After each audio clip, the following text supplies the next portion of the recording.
Hello বন্ধুরা, তোমাদের সামনে আবার একটা ভিডিও নিয়ে হাজির হলাম।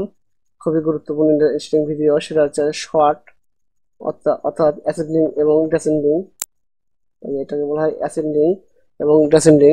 সেগুলো সংখ্যা বা যেগুলো নাম আছে সেগুলো সাজানো গোছানোই হচ্ছে অ্যাসেন্ডিং এবং ডেসেন্ডিং এর কাজ।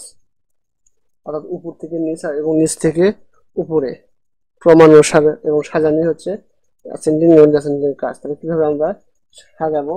তাহলে এখানে আমি একটা টেবিল তৈরি করছি। নেম, সেলস, মানিক 41, আকাশ 45, বিক্রি করছে সুজন 78, রতন। এখন আমি মনে করি যে এখানে তো এলোমেলো আছে, আর 63, 78, 72 এলোমেলো আছে। ক্রমানুসারে সাজাবো।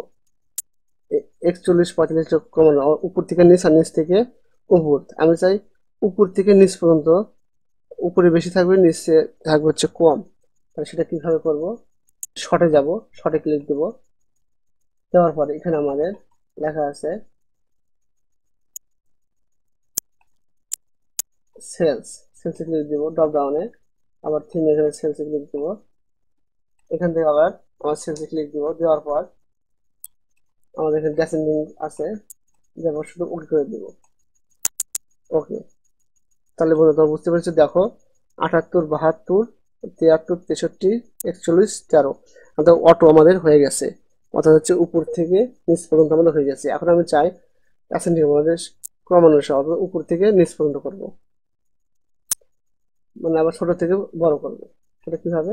এখান থেকে আমি সেলসটা করবো। আবার এখানে সেলসে ক্লিক দিব, এখানে সেলসে ক্লিক দিব, এখানেও সেলসে ক্লিক দিব, অ্যাসেন্ডিং ক্লিক দিব, অ্যাসেন্ডিং ক্লিক দিব, অ্যাসেন্ডিং ক্লিক দিব।